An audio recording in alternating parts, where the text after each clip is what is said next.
What's good, and welcome to Kinda Funny Games Daily for Tuesday, January 8th. I'm Andrea Renee alongside the verified one, Tim Geddes. Let Tim host. Very good to be back with you. I know it's been a while. Like a year. It hasn't been that long. Well, it's been since last year. It does feel like it's been an extensively long break. It's been what? You haven't been on the show for 3 weeks? Yeah. Something like that? Wow. You ready for a good one? Yeah, I am looking forward to the new 10 a.m. time slot. First day, got here a little bit later than I wanted to, unfortunately. Yeah, it's hard to get used to. Well, because now when I drive up, I hit that morning rush hour traffic here in the Bay Area. So thanks for that. Yeah. I appreciate that. It's for the people. For the people. It's all for the wonderful children that are watching. So, of course, if you guys... Hey, Andrew, really quick. Kevin, just a heads up. We should have a conversation about what time you're coming in, because you got very lucky today. No, I texted Tim ahead of time to be like, is somebody going to be there? Worst person to text about coming in early. Yeah, I learned that because he showed up 7 minutes before we were supposed to go live today. Hey, I knew things were going to be taken care of. But to be clear, I heard you guys talking yesterday saying you were going to be here at 9. And it was all a perfect storm. I don't think any of it was on purpose. Or maybe, since I've been here for a long time now, you could trust me with a key. It was fake. Get her a key. Something to think about. Hashtag get Andrea a key. I want everyone to have keys. You get a key. You get a key. Does Barrett have a key? I hope I do. I somehow got myself in here today. No, you didn't. I got you in. I was here first. Kevin, is there anything else that you would like to tell me before I can continue on with the show that we're doing right now? I mentioned this earlier, but your hair looks dope. Tim's Thank hair you. Looks all right. I appreciate that.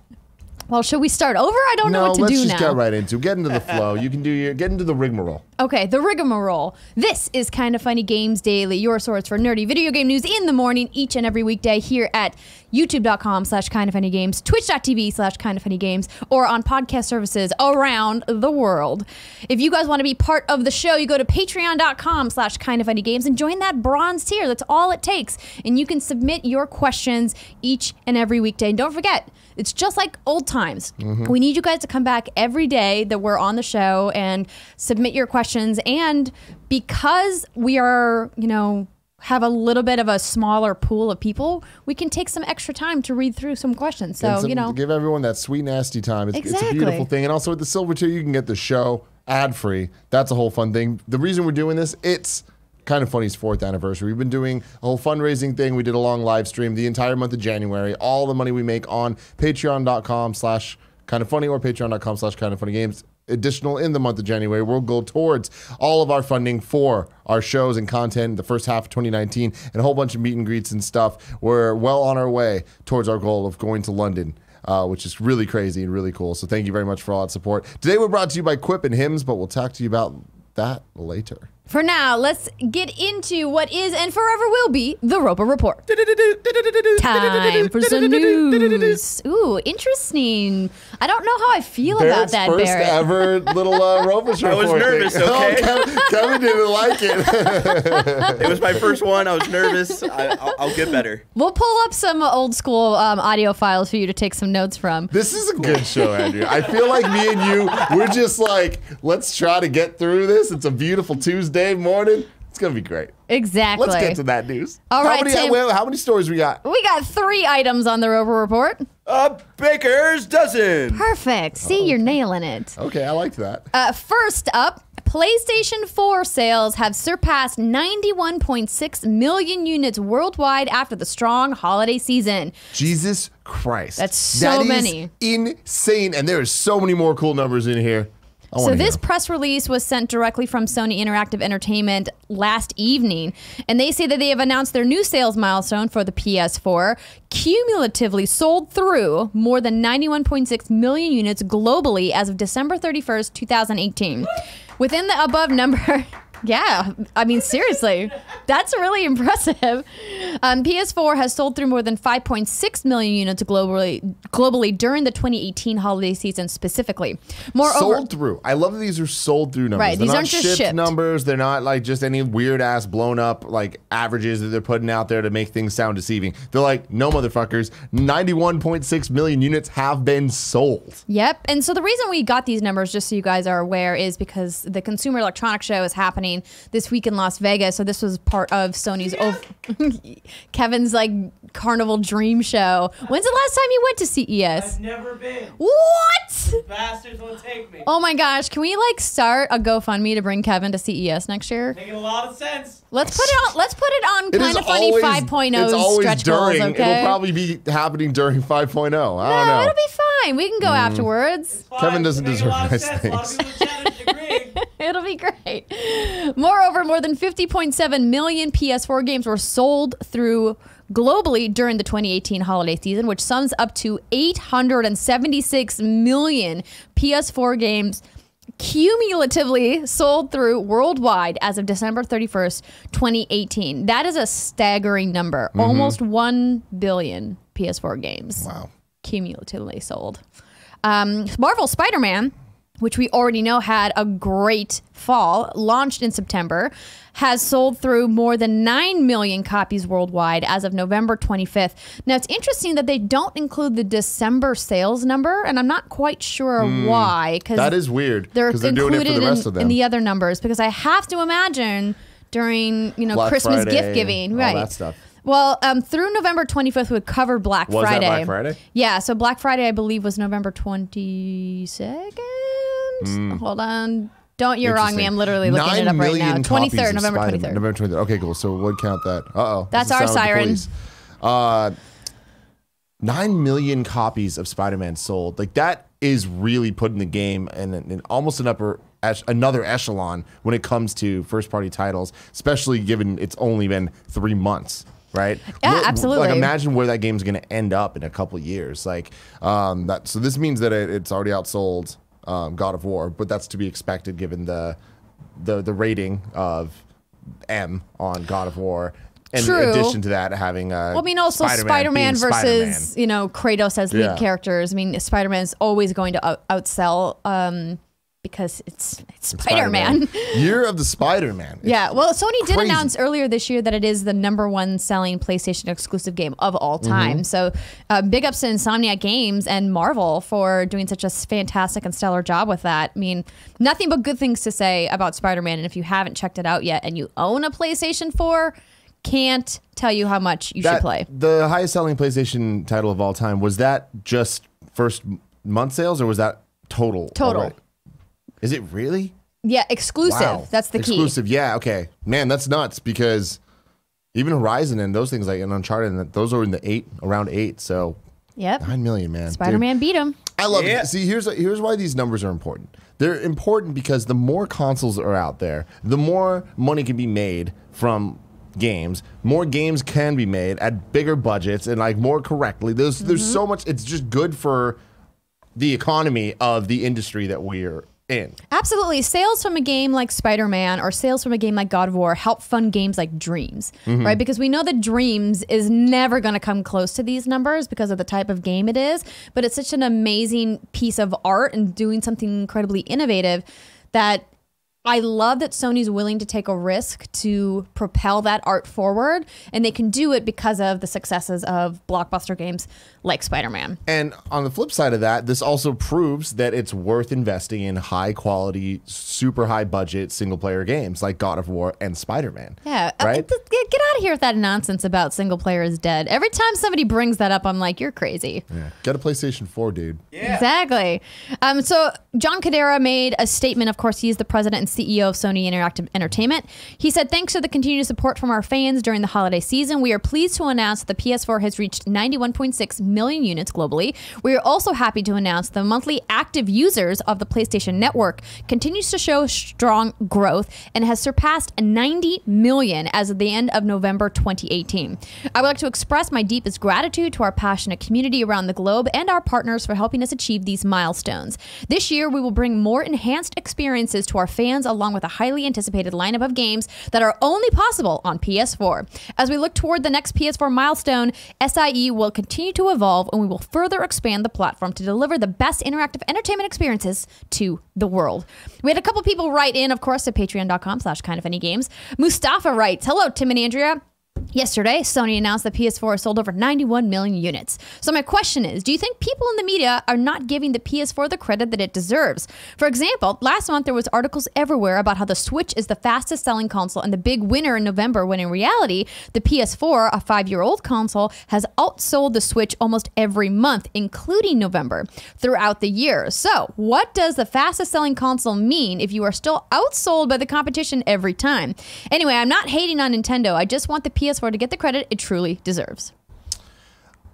I mean, in my opinion, it's not like it's a competition of headlines where it's like just because people are saying the Switch is doing well doesn't mean they're not also saying that the PlayStation 4 is doing well. I feel like for every headline that says that, there is a headline that says the opposite. So absolutely, I'm with you there. I think it's less about putting down PlayStation or Nintendo and more about celebrating both of them. And because the PlayStation has been doing so well for so long, it's becoming a little bit of a tired news story. So from that perspective, Nintendo Switch kind of being the new hotness on the console scene, even though it's been out for a while now, just makes for a better talking point overall. I think it's also more about the context of the time frame. Right. That of when it's been out and how fast it's selling is really important. So I think that's being compared to PlayStation 4's earlier days. Right. So why not? Pete also wrote in and says, with Sony announcing the PS4 sales numbers, to put those numbers into context, I skipped the first part of his because he's going over the numbers again. To put those numbers into context, this is more than the PlayStation 3 sold across its entire run, which was 83.8 million, and more than the PlayStation 2 sold in its first 5 years, which was 87.5 million. Do you think the PlayStation 4 will go on to match the PlayStation 2's staggering lifetime sales of 155 million, or will sales begin to taper off before then? And actually, it's 158 million lifetime sales for the PlayStation 2. Thanks to those games that came out in the last couple of years. Let's take it back a bit. I think it'll outdo the Wii, which was at I had it here, 101.63 million consoles, and it's currently the number 5 best-selling game of all time, with the PlayStation 4 poised to overtake them. Yeah, I think that's guaranteed. PlayStation 2 is going to be hard because PlayStation 2 had so many benefits going into it, of like it being everyone's first DVD player. But having said that, the Wii had a lot of things going for it too, and a lot of talk about it being like this console that everybody owned, and truly everybody owned it. Yeah, absolutely. Even if you weren't a gamer, PlayStation 4, I feel like we're at the point now. We've grown so much from the Wii generation, which was, oh, hey, even your grandma's playing the game, to now everyone plays games. You know, it's like I feel like we're closer to the word gamer going away than we ever have been, because we don't call people movie watchers. People watch movies. I think that eventually, maybe not next generation, maybe the generation after that, we're not going to have to identify as gamers. It's just be, oh, people play games. Like, that's just a thing. I love your optimism. I really hope that that's true. I don't think we're quite there yet, but I agree with you that the PlayStation 2 came onto the scene in an era where it didn't have as much competition, and it also had an amazing set of technical features. So that couple really propelled it to that staggering success. And a ridiculous library. Right. First party and third party and second party, even back then, of just constant games coming out. And PlayStation 2, like Sony going into that generation, they were just like, yo, we motherfucking got this. Xbox had something to prove. Nintendo was like, and that was when things got real rocky for them for the first time. So they kind of just rocked the hell out of that generation, and then totally dropped the ball with PS3. Well, and what's different about today's landscape, most notably versus the Wii or the PS2 era, is mobile gaming and the rise of mobile gaming and how that's really transformed the way that people look at games. So you have some people on the periphery that maybe aren't investing in a console the way that they used to because they're older, maybe they have kids, maybe they have job commitments, and they're like, hey, I can't spend the time to sit down on my couch and play a console, but I can play on my phone while I'm on the go. So that has also like split the market as well. But congratulations to Sony Interactive for these fantastic numbers. I have no doubt that at this time next year, we're going to get some more impressive numbers after their holiday season. A couple things I want to bring up before we move on. Sure. John Cordero says, this year we will bring more enhanced experiences to our fans, along with the highly anticipated lineup of games that are only possible on PlayStation 4. Not that there's any real surprises here, but we don't know the lineup for 2019. We don't know any single game really that's we coming do. besides Days Gone. Well, they also announced Dreams for 2019. They didn't give us a specific date, but they gave us a year, and hopefully they'll stick to it because that game has been in development for a really long time. I guess that's enough to call it an anticipated lineup, but I feel like this is hinting at least one of the big three of Death Stranding, Last of Us, or Ghost of Tsushima. Which of those three do you think could maybe be a surprise release this year? I wouldn't be surprised if any of them did. I don't expect any of them to. Ghost of Tsushima, I feel like that's the biggest wild card where I feel like we don't know how far along that game is because they haven't really talked about it too much. Last of Us, I have a feeling is a lot farther along than people expect. But I think that game is going to be a much more strategic release when it comes to the PlayStation 5's play of this all.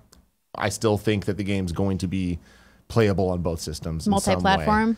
And Death Stranding is the biggest question mark of them all. That game could come out tomorrow. That game could come out in 10 years. That game could never come out. I don't know.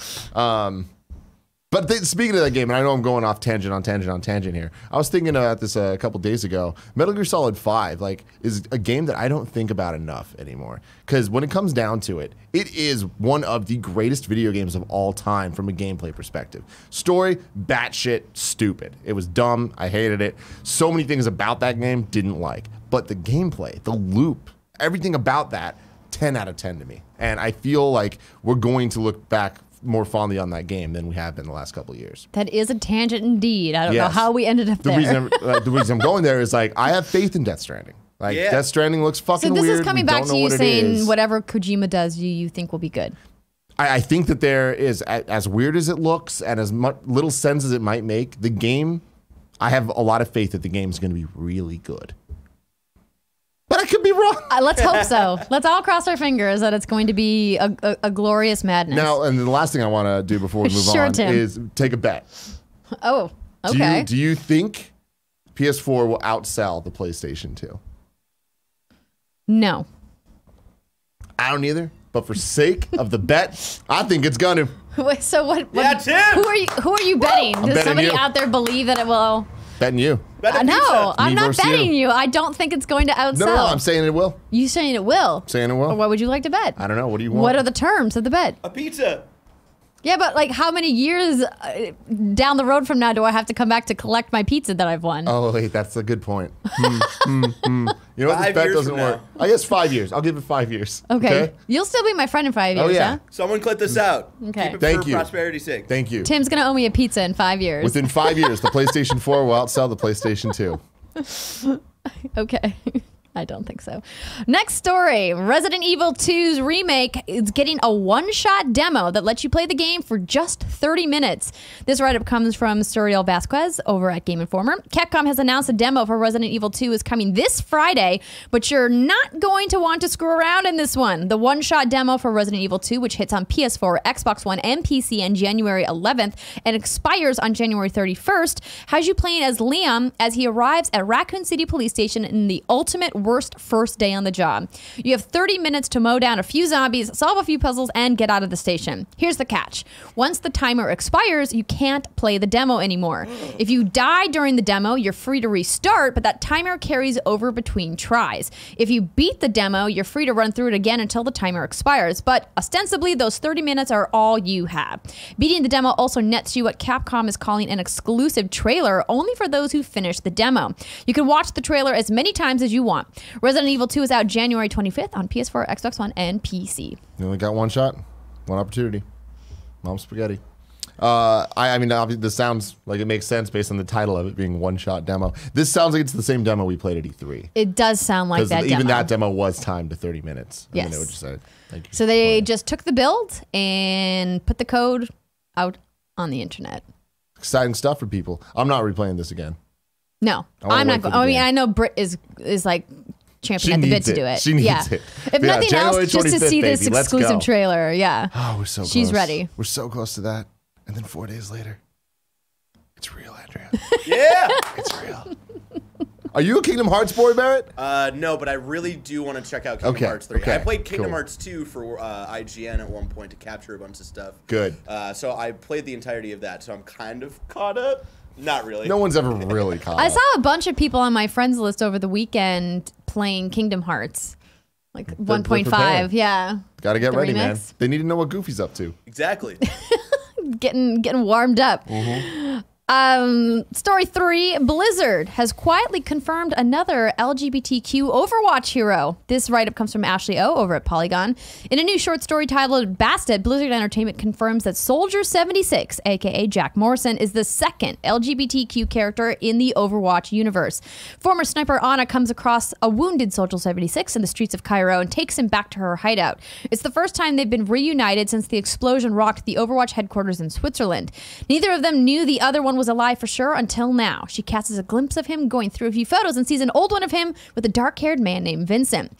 The announcement comes a little over 2 years after an Overwatch comic revealed Tracer spending Christmas with her girlfriend Emily. However, if we take a closer look at the same comic, we can make out a panel of Soldier looking at what appears to be the same photograph referenced in the Bassett story. Outside the cinematics, this is the first big chunk of Overwatch lore players have gotten in a while, and also the first time we've seen anything about Soldier's personal life. And a little update to this story.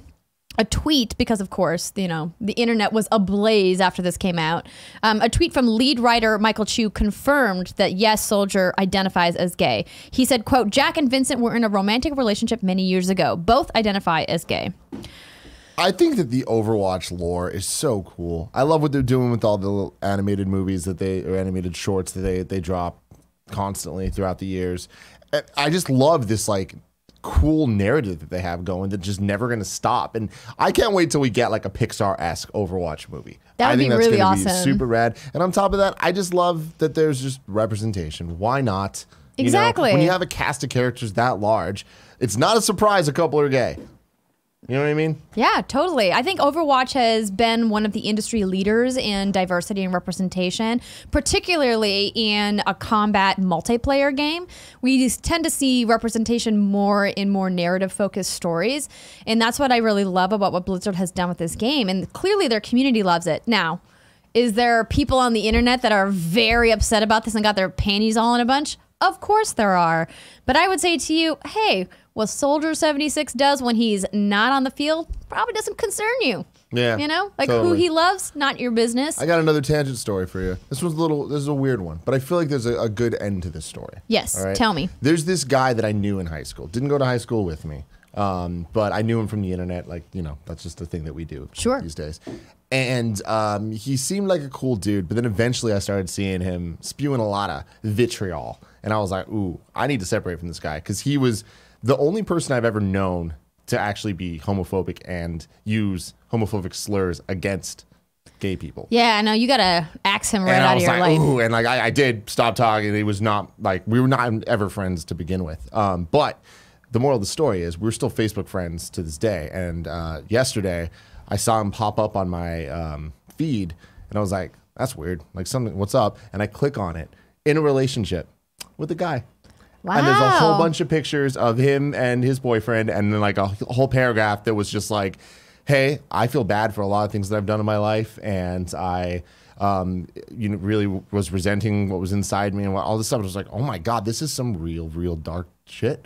You know? It just sucks that we live in a world where people are afraid to be themselves. And I think that things like this really are going to help the future generations not be like that. I am with you, Tim. I really hope that that's the case too. And it's kind of a tragic thing that happened with your friend and how he mistreated others. But I'm glad that he's turned over a new leaf and has, you know, rediscovered that it's okay to love who you love. Love who you love, man. Love is love. Exactly. That is going to wrap it up for the Roper Report this morning, because there's a bunch of tweets over on Kotaku about reactions to this, and some of them are actually pretty funny. So if you guys want to check out the internet reacts to Soldier 76 and his ex-boyfriend, you can head on over to Kotaku.com and check those out. And his ex-boyfriend. But Tim, yes, it might be some time before the entire world understands the concept of love is love. If we wanted something that was a little bit more immediate, like what's coming to mom and grab shots today, where would I go? The official list of upcoming software across each and every platform, as listed by the Kind of Funny Games Daily Show host each and every weekday. Yeah. Nice work, Barrett. You're on top of it. On top of it. Out today, just one lonely game. Megalith is on PSVR and PS4. Do you know how many games were out yesterday? 0, I heard. That's got to be a first. Yeah, it's Bet you something came to the App Store, something not worth playing. All right, new dates. Dead or Alive 6 has been delayed to March 1st. So IGN writes that they've been delayed, and developer Team Ninja announced the fighting game was originally set to be released on February 15th. And according to Team Ninja, the extra 2 weeks will be used to further enhance and balance Dead or Alive 6. Game director and producer Yohei Shimbori apologized for the inconvenience caused by the delay. He added the title's development is already near complete. However, we would like to take more time to further polish its balance, gameplay, and expressivity. It's all about the boob physics. In return for your patience, we commit to bringing you the best Dead or Alive gaming experience. Also, one of my favorite stories that happened in the last couple of days was the Devil May Cry dick physics conundrum. Oh, no, I didn't. Everybody, there was a gif of Dante, and he like does this like magic thing, and then it looks like his dick just like jiggles in his pants. It's about time we got some dick physics, all right? That's what everyone was saying, man. That's what everyone was saying. But then it ended up just being like magic, like whatever spell he was casting. Are you saying he's got a magic dick? He got the magic stick. No, like he was like doing a fire blast or some shit, and the like pulse like just looked like that. Amazing. But hey, man, we can pray. Dick physics one day. Although I don't think they'd be that impressive. You know what I mean? Like, if I'm being honest, I don't think many characters are going to have impressive enough dicks that they can have jiggle that's noticeable through genes. You know, a lot of growers, not showers. Real hard for anyone to see anything. I don't know how it devolved into this. All right, Tim, let's move on. But talking about Dead or Alive 6, Dead or Alive 6 is such a mind fuck to me, because I'm like, okay, first off, that game's not out yet, and second off, that game's still coming out.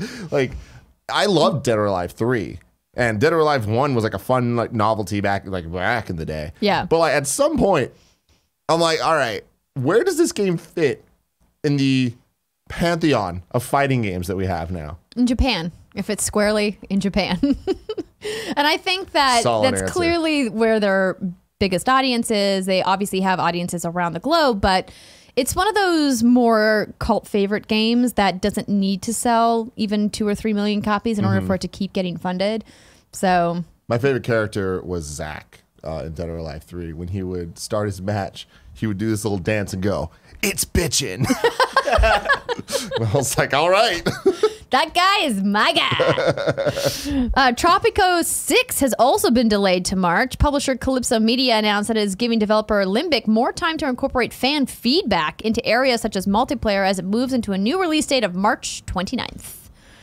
Deals of the day. Big Brain on Brad wrote into patreon.com/kindoffunnygames and said, deal of the day, Blood, Sweat, and Pixels. Jason Schreier's book is on sale in the digital formats. Amazon's Kindle, Barnes & Noble's Nook, and Google Play's ebook for just $2.99, down from $10.99. That is quite a discount. So if you guys have always been interested in picking up Mr. Schreier's book, Blood, Sweat, and Pixels, today might be the day to do it. Support the homie. Make it happen. And ladies and gentlemen, it's time for Reader Mail. But before we get to that, let me tell you, Reader Mail is brought to you by Quip.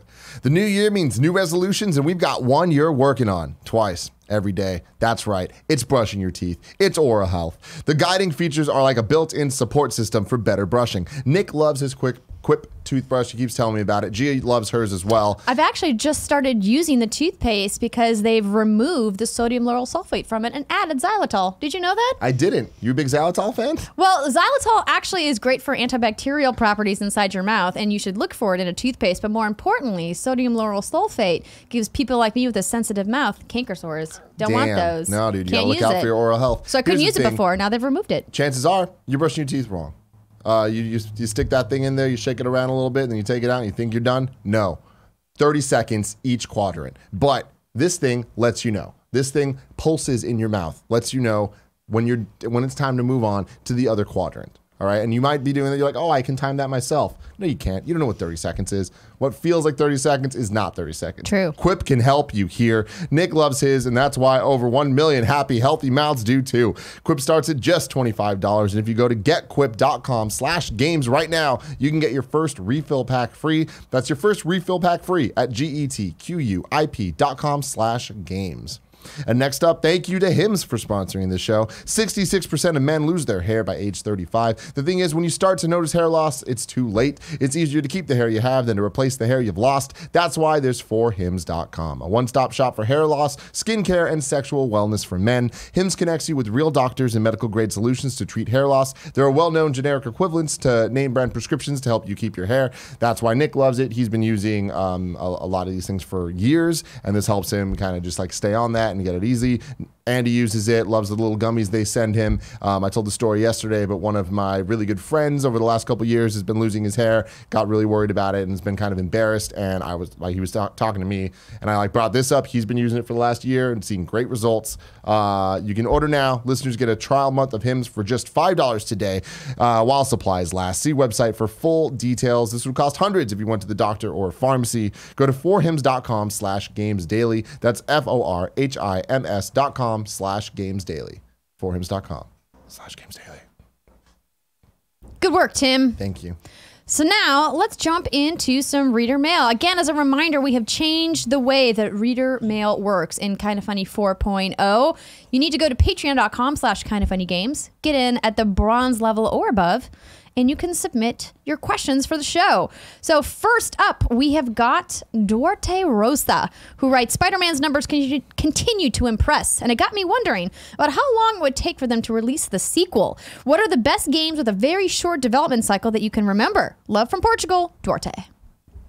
This is a really interesting question because no doubt Marvel and Insomniac have already pitched Spider-Man 2 to PlayStation, right? How could they not? 9 million copies sold. I think everybody wants a little bit more of that action. But what would it take to get that game made? Like how many years of development? I would say, I mean, we're probably comfortably 4 to 5 years away from another Spider-Man game. I don't think so. You think it's quicker? I think, yeah. I mean, we talked about this a lot on some shows. I don't know. We talk about video games a lot.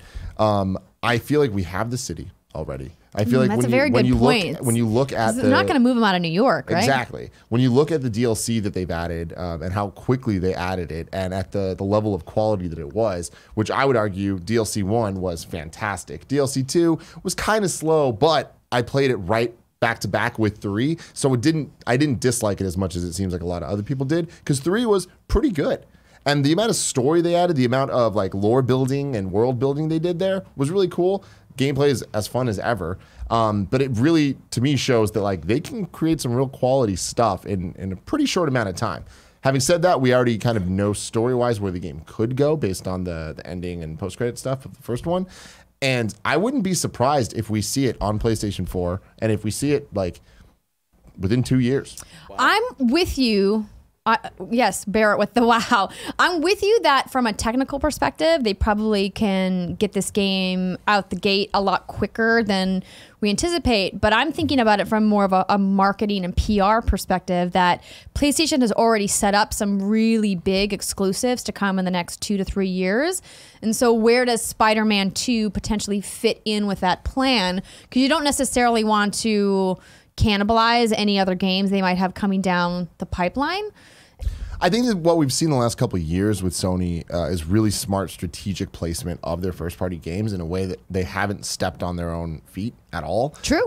The exceptions to that are things that I honestly feel like they kind of put out to die, like Last Guardian. Why'd that game come out in December? I feel like that game was going to... And that's what I'm saying. To die no matter when it came out. I feel like they kind of just like, we're like, all right, we just got to get this out. So they put it out at that space to not step at all on Horizon coming after that. And then you go down. And when you look at last year, it's like we got Detroit, we got God of War, we got, not in that order, and then Spider-Man. Like there was a ton of games and they all kind of had their own breathing room, their own place. We don't have that many games coming down the pipeline for and we're also talking about 2 years, like Death Stranding, Ghost of Tsushima, Last of Us. What about Horizon Zero Dawn, the next one? Is there a sequel confirmed though? No, but you gotta know that they're working on it, right? You also have to think about like when is the PS5 being planned to come out, because you imagine that Sony also wants to bring out Spider-Man those first couple of years to help sales for PS5 and to have Spidey 2 on the PS5, not on the PS4 again. Spidey 2, I really feel is going to be PS4. PS4, I think. And also, I mean, maybe both. My biggest thing is, it's like I truly believe that the PS5 and PS4 games are going to be the same thing. Yeah, there's always a little bit of overlap in the first 2 years of the console generation shift. Interesting, 2 years. If I was a betting woman, I might bet you on that. Bet another pizza! Bet another pizza! So many pizzas. Next question. Ewoks are just dwarf Wookiees wrote in and says, cool. Hey guys, welcome back and congratulations on 4.0 and equipping the Barrett .50 caliber. What's up? There you go. Much like Kind of Funny moving to 4.0, my life has gone through some big changes the last couple of months. New job, new car, and moving into a new apartment with my girlfriend. Hell Congrats. Yeah. Because of all this responsibility, adulting nonsense, getting done, I've decided to treat myself to a PS4. But here's the thing. I can't decide whether to start with Spider-Man or God of War. Would love to get some advice from the Sony Pony and the rest of the KF crew on which one I should go with first. Keep up the good work and can't wait to see what's coming for 2019. I mean, you really can't go wrong, but I would advise God of War because I feel like that is one of the greatest games of all time. This is the game of the year for 2018. Yeah.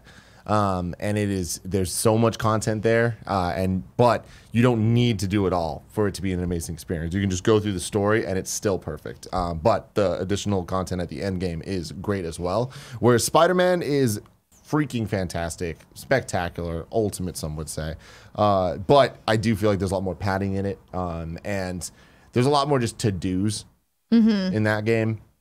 I definitely play both, though. Yeah, definitely play both if it's in your bandwidth. But if you had to choose, please choose God of War, because there's not been a game like this literally in a generation. And it's one of the most impactful games that I've played in an incredibly long time, and I obviously spoke at length about it last year. It was my personal game of the year. It was What's Good's game of the year. It was the Game Awards game of the year. Yeah. And I have no doubt that it will go on to win more awards at both the GDC awards that are coming up and, of course, the DICE Awards, which Greg Miller is hosting. Don't forget, February 13th, 8 p.m. Pacific time. Tune in with him and Jessica Chova. So yeah, that's our advice. Saber Midnight writes in and says, howdy KFGD crew. Why aren't more people talking about how a streaming future could hurt Nintendo and handhelds as a whole? If I can stream next gen quality games from my laptop browser or my phone, then why fork out $300 for a Switch? Sure, Nintendo could add streaming too, but it's a lot cheaper to buy an Xbox controller that attaches to your phone. Should Nintendo be worried? No.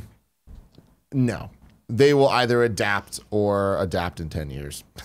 You know what I mean? Yeah, I'm with you that no. Nintendo has always marched to the beat of their own drum, and they clearly hit an audience that isn't on the cutting edge of technology. Or if they do, they're hitting that target audience after, right? So if you think about who Nintendo is always marketing towards, it's not, the people who are at CES buying the hot new gear right now today, right? Like that's not their core audience who's stayed with them for decades. So I don't think that they need to do streaming, and I would actually argue that they shouldn't, because if you look at the style of games that have been the most successful to them, they are not necessarily technical prowess type games. Well, that's why I think that I would love for them to stream, because then they'll actually work when they stream, and we don't need to worry about like these crazy something textures breaking and all this shit. Yeah, I fantasize about a day that I can play my Nintendo games, like pull out an iPad on a plane with a big ass screen, because I have the iPad Pro, so like 12.9 with like a Bluetooth Pro controller, and then just with any controller I want and play. Like I have a bunch of emulators and stuff on my iPad, and I hooked it up to a DualShock 4. It was way more complicated than it should have been, but just playing games like that is amazing, and like that should be the future. And every time I play on my Switch, I'm like, I wish you were just a little bigger. I wish it was a lot bigger. I mean, that's like the biggest drawback for the Switch right now, because the portability is fantastic. But I agree with you that I just keep looking at the screen going, why is there not a bigger option? There will be. I think. Do you think they're going to do like Switch XL? Oh, they got to. They're going to do an XL. They're going to do a mini. a light or whatever. How can it get smaller? No, I don't think they'll do a mini. I think it'll be like a weird like. It's gonna be one where you can't remove the Joy-Cons. Yeah. Stand by that shit. I don't. Take it to the bank. I believe And that I they'll think do we'll one see that it as doesn't have early the as dock. this But year. Ooh, yeah, Why? like a non-dock. Pokemon. You want to double down on that stuff. You got a family, you got 2 kids. One of those kids like, I want to play Pokemon. The other kid's like, I do too. You need 2 Switches. You already But got Tim- one. You got to get that dumb little kid, the one that's easier to not break. I want to call on the best friends who are watching on twitch.tv/kindoffunnygames to write into kindoffunny.com/you're wrong. And please let me know when during the 3DS life cycle was the 2DS introduced. The one that Everyone was does like, not fold. Who is this for? It's so stupid. Blah, blah, blah. And the 2DS, my greatest reason that I'm like, I know I'm right about this, because everyone's like, the Switch's whole point is that it can be a console thing or a portable thing. Like, why? If it's in the name, it's Switch. And it's like, okay, it was in the name 3DS. And then they were like, who gives a fuck? It's the 2DS now. Suck it. And everyone's like, all right, I guess. And they got it right, you know? You know what I mean? And bonus points if you can drop in 2DS sales numbers. Thank you, best friends who are watching with us live. Yeah, I think the short answer here, Saber, is no. Nintendo has long maintained their dominance in the industry, sometimes in weirder ways than others. Yeah. And they've had some missteps, but I think they're as strong as they ever have been right Absolutely. now. And, they will continue to find the next thing to innovate on. Eric Myers writes in, speaking of Nintendo, and says, hey, Tim and Andrea, I got a Nintendo question for you. What unannounced titles do you think we'll see this year? I'm crazy. Am I crazy to think we could see Mario Maker 2 announced and released this year? After all, anything is possible in the Decade of Dreams. Decade of Dreams, baby. It continues. I don't think that you're crazy at all. I think Mario Maker 2 is inevitable. I don't think it'll be Mario Maker Deluxe. I think it will just be the next Mario Maker. It might be called something different. Then it might not have a 2. But it's going to be a substantial upgrade from what we previously saw. I think if we were to have seen a direct port, we wouldn't have seen it on the 3DS as well. I think that them releasing New Super Mario Bros. U Deluxe now is a great way to like separate a bit from Mario Maker, because it is a weird thing when you can make levels like that in the game, like for them to be releasing both. But they're not stupid. They know that if they put this game, New Super Mario Bros. U on Switch, it's going to sell gangbusters. Then maybe later in the year, Mario Maker 2. But also, I wouldn't be surprised if it's not next year or this year, but the following early next year. Like Q1 2020? That sounds good to me. But I wouldn't be surprised if we get it this year. In terms of the games that aren't announced yet, I don't know. We're running out of franchises. Pikmin 4. Well, Pikmin is definitely a game we haven't heard from in a long time. I think, the community is clearly hankering for Metroid, right?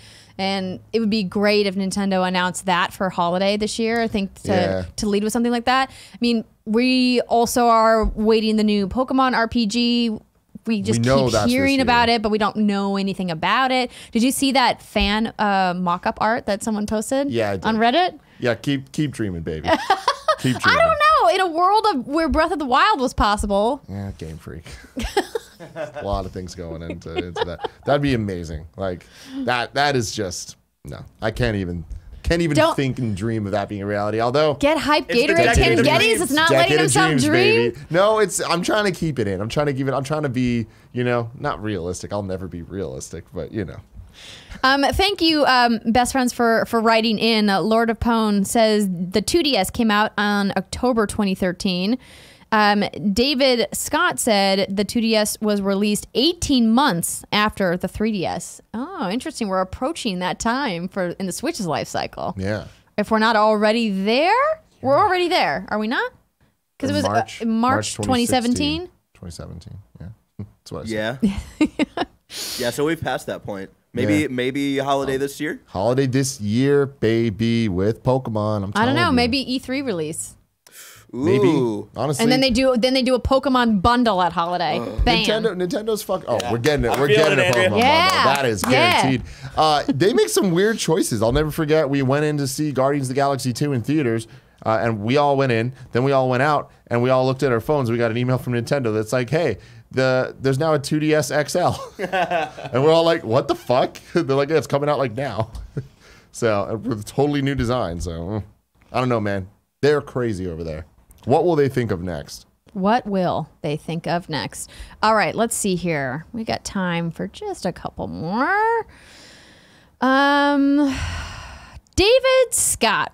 What's good, Tim and Andrea? With games like Anthem and The Division 2 coming out in the next few months, I wanted to ask how many games can fit in the games as a service model before there isn't enough players to distribute between them all? With all the big Battle Royale games and games like Destiny 2 still getting content updates, do you think that the amount of players that will play newer games as service games will be hindered, or do you think they will switch over to Anthem and spread thinner? Do you think this will negatively impact the games industry? Feel free to paraphrase this question. No, you did good, David. Yeah. Keep up the great work, and I'm live on Kinda Funny 4.0. We talked about this a little bit yesterday, but Just something for you to think about.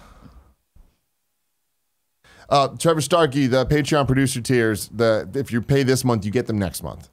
There you go. That was in Joey's little. I wasn't anticipating you reading that out loud, but here we are. Continue with your answer. My answer here, ladies and gentlemen, is that I feel that there was a time that was true a couple years ago when games as a service were first kind of being introduced as a concept in a time when MOBAs were running supreme. No one really understood like what they were, and when battle arena games were like popping off, and it was like, oh my god, there's so many similar games in new genres, quote unquote. But now where we're at, I really feel like each one of these games kind of has their own niche, not entirely, but I was talking about it yesterday. I feel like Ubisoft has kind of created this ecosystem, and in the same way we were talking about earlier, Sony kind of having its release lineup not step on itself. Ubisoft is aware of when and how it steps on itself in a way that's kind of beautifully creating a system of people moving on from one Ubi game to the next Ubi game.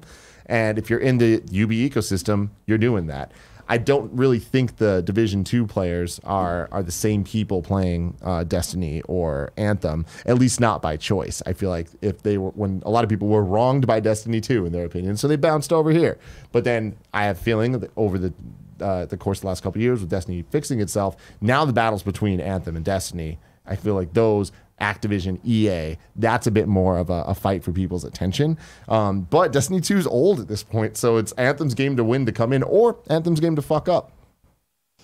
I'm with you that the audiences kind of ebb and flow, and that the way that the publishers have kind of spaced out content really kind of moves people from game to game. I think that that's something that should be considered, that most people who play games as service, like myself, who plays Rainbow Six Siege and Destiny 2, and I'm definitely going to be sinking a lot of time into Anthem and The Division 2, you kind of like get into a mode where you're really heavy into one title for a while, and then the content kind of thins a little bit towards the end of the season, and then you're like, oh, you know what, maybe it's time for a little change of pace, and then you move on to the other game and try that game's season. Now, the problem with this is not necessarily, how much time you spend with each title, but the cost associated with maintaining a presence in all of these games as services, because it can get quite pricey if you're buying season passes in each game that you play. I mean, season passes range, from $20 to $60 a pop or more by the time you add in,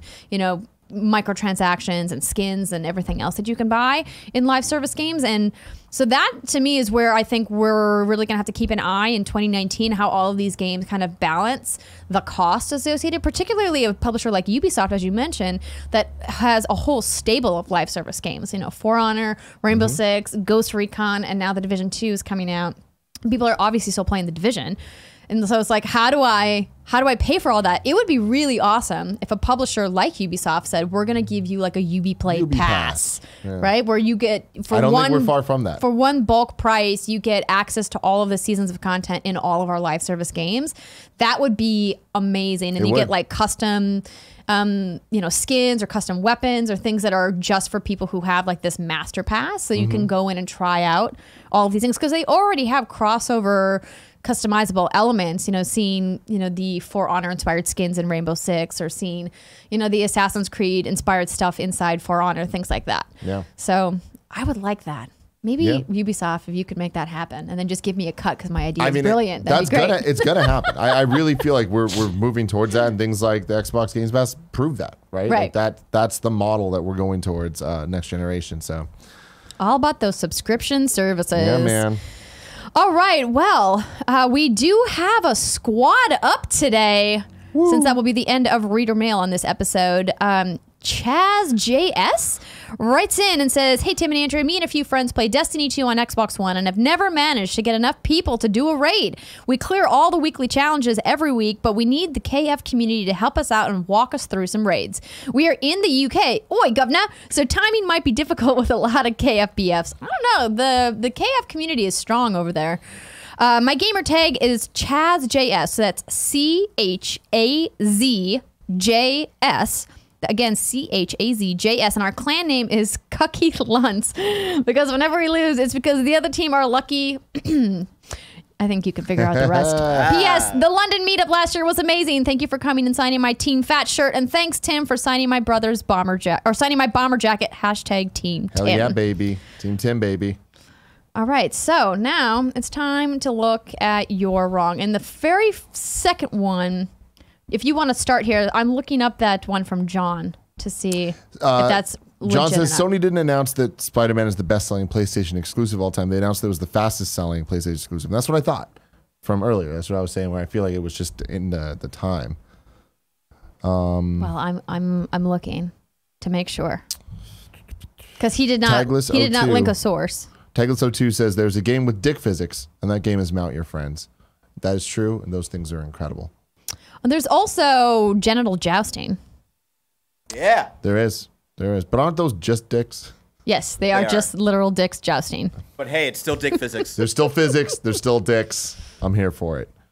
Okay, so according to VentureBeat, with this new announcement that happened from Sony Interactive Entertainment, they write, with this milestone of Spider-Man selling 9 million copies, it could be the PlayStation 4's best performing exclusive. Uncharted 4: A Thief's End had the previous highest sold mark with 8.7 million copies moved as of January 2017. Of course, that was some time ago, and Uncharted 4 may have moved past the 9 million mark since then. Obviously, it's been on sale numerous times since then.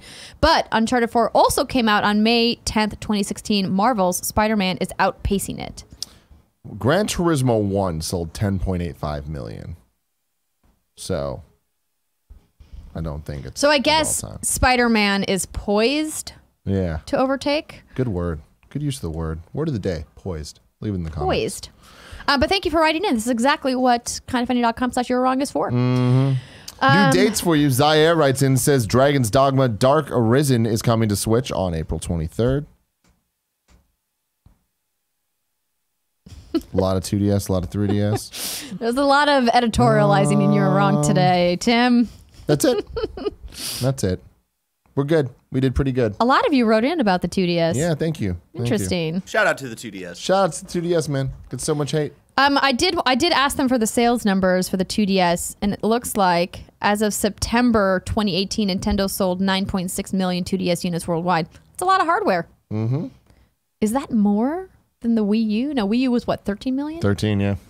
13 million. Excuse me, the nanobiologist. I did not forget to mention Ghost Recon Wildlands. I definitely mentioned it. Did you? Rewind the tape. Rewind it, dude. I don't remember you doing it. All right, that is it for Kind of Funny Games Daily. Don't forget you can download this podcast on your favorite podcast service. If you like the show, maybe hit that subscribe button. Maybe if you really like the show, leave us a review, preferably 5 stars. Please do We'll that. accept 4 stars. Anything less, please No. just don't No waste your 4 time star. writing Only a 5 review. stars today. Spreading positivity. Remember, if you don't have something nice to say. Also, if you want to hit that subscribe button over at youtube.com/kindoffunnygames, we got a bunch of new shows coming in Kind of Funny 4.0 for you guys. It's going to be an exciting year. Lots more. What's your favorite of the new shows that are coming, Tim? Favorite have of the a- new shows? I want to see... KFAF doesn't exist yet, so I can't wait till tomorrow to see what it is. A limited amount of time to get that together. Yeah, they're working on it. That's part of the fun of it, though. It's just, you know what I mean? We have the concept. The fun of it. It's Wayne's World. Party time. Excellent. Thanks so much for tuning in, everybody. Tomorrow's hosts are Jared and Mr. Gary Whitta. Widow Wednesday. Thursday, I'm back with Fran Mirabella. Ooh. Doing Kind of Funny Games Daily. That'll be interesting. Yeah. Yeah. And then Friday, it's... Jared and me. Oh my Jared God, and I what a haven't fu- hosted what together fun in a week. while. And later today, if you are a Patreon Silver member on patreon.com/kindoffunnygames, we are recording the Kind of Funny Games cast. Greg's gone, so it's going to be me, it's going to be Fran, it's going to be Jared, and Andrea's joining us. Me. Yeah. I'm That's gonna be really fun. Tim, I haven't been on the Games Cast in a hot minute. Yeah, it's gonna be good. It's been a long time. It's gonna be a lot of fun. And by a lot of fun, he means there's going to be a lot of arguing. If you want to figure out what exactly that means, you should tune in later today. Thanks, everybody. For today, it's been our pleasure to serve.